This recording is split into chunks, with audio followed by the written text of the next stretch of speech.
A paz de Cristo Jesus, meus amados irmãos, que Deus venha te abençoar poderosamente nessa tarde maravilhosa e gloriosa que o Senhor tem nos preparado, motivo de nós honrarmos a Deus e bendizer o seu santo nome. Porque Deus ele é santo e convém que nós sejamos santos, né? Quero agradecer a Deus por esse dia, pela minha vida, pela saúde que o Senhor tem nos dado.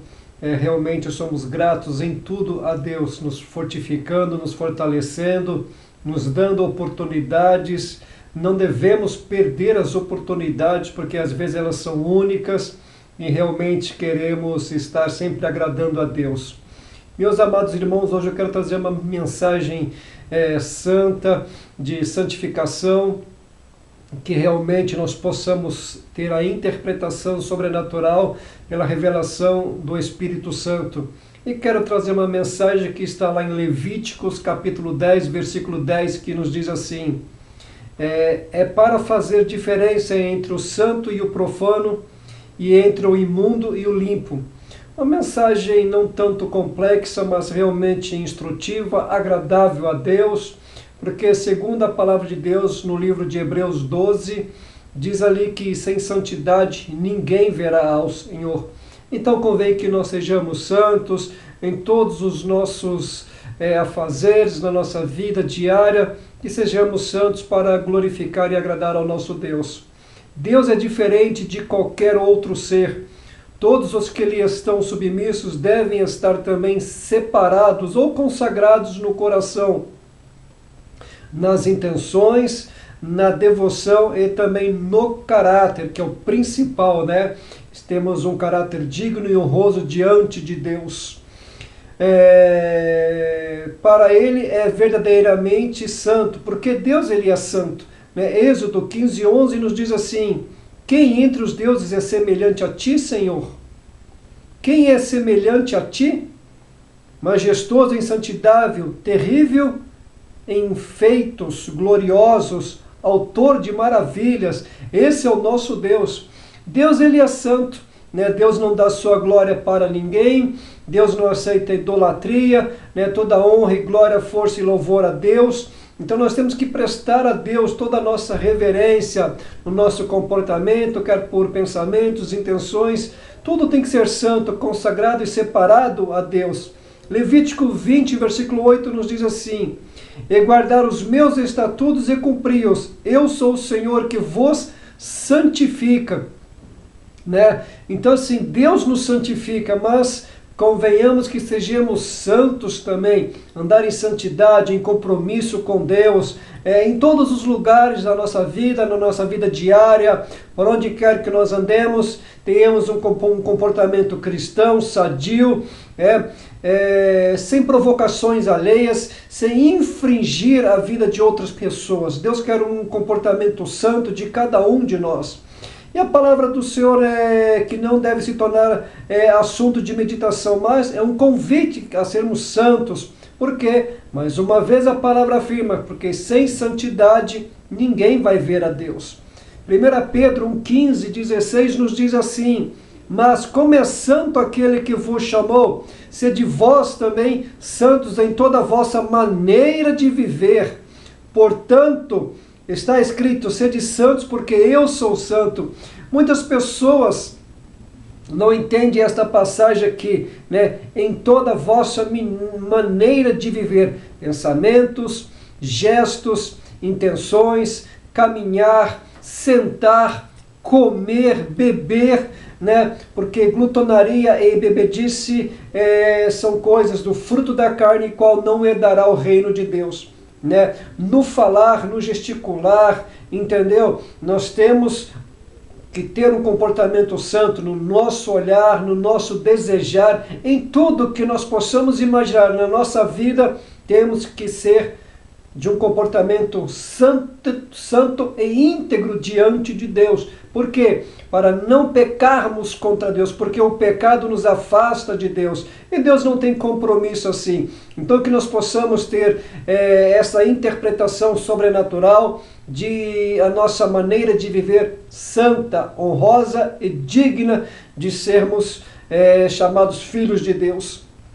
Mas é mais interessante porque o procedimento característico do cristão. Eu separei 4 itens aqui de suma importância para que possamos aprender e se aproximar mais de Deus. O primeiro item é obediência a Deus. O versículo 22 nos diz assim: agora que vocês purificaram as suas vidas pela obediência à verdade, visando ao amor fraternal e sincero, sinceramente uns aos outros e de todo o coração, quer dizer, o amor fraternal, né? Sem fingimento ou falsidade, que é a mesma coisa, sem hipocrisia, sem interesse, sem querer barganhar, né? É um amor fraternal voluntário, agradável, onde possamos ter realmente algo digno, né? Porque a palavra de Deus fala, quão bom e suave é que os irmãos vivem em união, quer dizer, união, compromisso, né? Uma constância fraternal entre todos nós, isso que realmente vem agradar a Deus, em lugar da antiga vida de rebelião. Versículo 14 nos diz assim: como filhos obedientes, não vos conformando com as concupiscências que antes havia em vossa ignorância, né? Quer dizer, antes éramos ignorantes, né? Fazíamos o que muitos falam, fazer o que dá na telha, na cabeça, né? Agir com as próprias vontades, desejos. Hoje não. Hoje conhecemos a verdade que foi nos apresentada, temos conhecimento da palavra de Deus. É necessário termos uma vida santa, não como antigamente, que éramos da rebelião, né? Hoje não. Hoje nós somos diferentes, temos um caráter, e somos vitoriosos por isso. E com certeza, cada vez mais que sejamos santos, separados desse mundo, algo a mais para o Senhor nos honrar, nos abençoar, nos dar a vitória que muitos almejamos por aí. Isso é bênção de Deus. Item 2, santidade, separado para o seu serviço, né? Que já foi falado, né, que o nosso comportamento, a nossa maneira de viver, muitos querem fazer a obra, mas na obra de Deus não é feita relaxadamente, né, com roupas sensuais, né, com palavras chulas, com piadas, com cafajestices. Isso aí não dá para fazer a obra de Deus. Deus não aceita, Deus rejeita coisas mal feitas. Por quê? Porque o Senhor é santo e convém que a nossa maneira de fazer a obra de Deus seja santa, ordeira, realmente agradável aos olhos de Deus. Isso que realmente move também a mão de Deus. Porque as pessoas falam, a oração move a mão de Deus. Não, não é só a oração, não. Uma vida santa diante de Deus, que vem agradar a Deus, não agradar a homens como muitos fazem por aí, mas agradar a Deus, em pregar a verdade também, sem coisas de modismos, de heresias, que acha que está sendo feita a vontade de Deus, mas não está não. Procura rever e ponderar a vida para saber se realmente Deus tem se agradado. Isso é bênção de Deus. Em vez de fútil procedimento, sabendo que não foi com coisas corruptíveis, como prata ou ouro, que fostes resgatados da vossa vã maneira de viver, que por tradição recebestes dos vossos pais, né? Então as pessoas veem que nós temos que ter uma consciência racional, porque nós somos comprados por preço de sangue. A morte expiatória de Jesus na cruz do Calvário, fomos restituídos a Deus, porque nosso destino era o lago de fogo, mas essa restituição, que é única e verdadeira, não existe outra, né? Como muitos falam, Deus tem que restituir. Não, Deus não tem que restituir nada, não. Já fomos restituídos a Deus através de Cristo Jesus. Então, fomos comprados por preço de sangue, né? Não se compra na obra de Deus com prata ou ouro, ou vende, como muitos têm feito. Isso desagrada a Deus, é algo que traz abominação aos olhos de Deus, né? E diz aqui também, conforme Romanos 8:20, que nos diz assim, porque a criação ficou sujeita à vaidade, não por sua vontade, mas por causa do que a sujeitou, né? Quando houve a queda ali, no jardim do Éden, tudo se sujeitou. Então quer dizer, o homem sofreu o juízo, a mulher, a natureza, a serpente. Então aguardamos a redenção do Filho de Deus, Então é motivo de que hoje muitos vivem na vaidade, entendeu? E as pessoas acham que estão certas, mas não. Mais uma vez é falado, pondere, analisa, faça uma introspecção da vida. Se você realmente quer ser abençoado por Deus, é hora de rever os conceitos para saber se realmente está agradando a Deus. 2 Coríntios 7,1 nos diz assim: ora, amados, pois que temos tais promessas, purifiquemo-nos de toda a imundícia da carne e do espírito, aperfeiçoando a santificação no temor de Deus. Né? Purificar, santificar, consagrar-se, se separar-se para Deus, né? De toda a nossa imundícia da carne, pensamentos malignos, obscenos, desejos carnais, né? Isso realmente desagrada a Deus. 2 Coríntios 6 nos diz assim também, versículos 16 ao 18 nos diz assim: que consenso tem o templo de Deus com os ídolos, porque vós sois o templo de Deus vivente, como Deus disse, neles habitarei e entre eles andarei, e eu serei o seu Deus, e eles serão o meu povo, porque isso sai do meio deles, e apartai-vos, diz o Senhor, e não toqueis nada imundo, e vos receberei, e eu serei para vós Pai, e vós sereis para mim filhos e filhas, diz o Senhor Todo-Poderoso. Olha que bênção, amados do Senhor, né?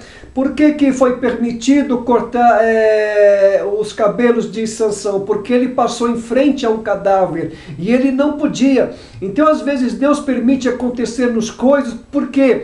Porque existe o mandamento de Deus e por muitas vezes não cumprimos esse mandamento de Deus. Então, Deus vai permitir que aconteça algo para quê? Para que vejamos que o Senhor é Deus na nossa vida e realmente reconhecemos como Senhor e Deus. É por isso que fala aqui que temos que ter temor e tremor diante de Deus. Então, a palavra de Deus fala que antes de ofertar no gasofilácio, né, ou mesmo antes de pedir algo a Deus, vamos consertar a nossa vida. Vai, volta, conserta e depois deposita a sua oferta. Né? Então, quer dizer, é necessário, vamos nos consertar, vamos pedir perdão a Deus, que isso é agradável ao Senhor, mas muitos querem ser abençoados, muitos querem as bênçãos, querem as vitórias, né? Mas muitos não querem conserto, porque é necessário consertar-se diante de Deus. Isso é bênção para cada um de nós. E realmente é valoroso isso. Né? O quarto item, eu serei para vós, né, que diz aqui, né, que Deus será para nós Pai, né? E todo pai gosta de presentear o filho quer ser presenteado para o pai. O quarto item, amor fraternal, como já lemos, né, que esse amor fraternal tem que ser ardentemente entre nós, irmãos, da nossa irmandade, amém? Então, meus amados irmãos, esta palavra, né, temor diante de Deus, né, temos que ter esse tremor diante de Deus, nos purificar, né, dessas coisas imundas que esse mundo oferece, pensamentos malignos, obscenos. Isso realmente desagrada a Deus. Quanto mais conhecemos a Deus, mais nos aproximamos de Deus e nos afastamos do mundo. Então são essas palavras que o Senhor coloca em meu coração para transmitir a vós outros, que cada um possa analisar a sua vida, mostramos as verdades e cada um aceita como melhor lhe apraz. Né? Porque a palavra de Deus diz assim, Isaías 55:11, a minha palavra não tornará para mim vazia, pois ela me apraz, irá prosperar para aquilo que eu a designei. Já é uma promessa feita, né? Vazia tem a conotação de fruto, então nós temos que produzir frutos dignos de arrependimento. Então, vamos nos purificar as nossas mãos, vamos lavar as nossas vestes, Por quê? Porque as nossas vestes têm que estar limpas diante do Senhor, né? E que nunca venha faltar o óleo sobre a nossa cabeça. Então é motivo de fazer uma introspecção. Examine-se, pois, o homem a si mesmo, né? 1 Coríntios 11, 28, 2 Coríntios 13, 5. Examine-se, pois, o homem a si mesmo, se está na fé. Então deixo essa pergunta para todos. Estamos realmente na fé? Amém? Meus amados irmãos e irmãs em Cristo Jesus, que Deus venha te abençoar, sejais cheios do Espírito Santo, uma tarde abençoada, que Deus venha prosperar cada vez mais na sua vida e que nós possamos estar sempre mais na presença de Deus. Amém? Que Deus te abençoe ricamente em Cristo Jesus.